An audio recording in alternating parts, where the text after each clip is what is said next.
Hey guys, in this video I am going to show you how to connect an antenna to your Vizio Smart TV. I will tell you step by step guide, don't skip any part, watch the video complete, don't forget to subscribe our channel and also hit the like button. Step 1 is take an antenna and connect it on the back side of your Vizio TV on the antenna input jack.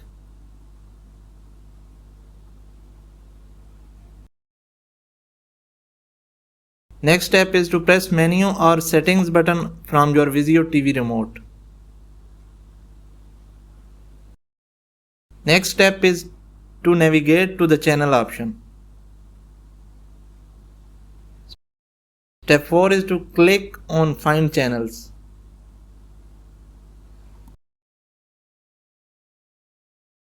Scanning channels will take some minutes, so be patient.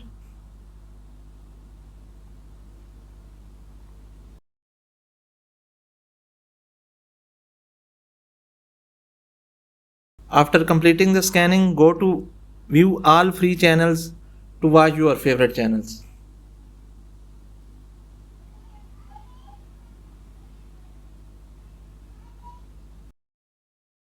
In case of any query, ask in comment section.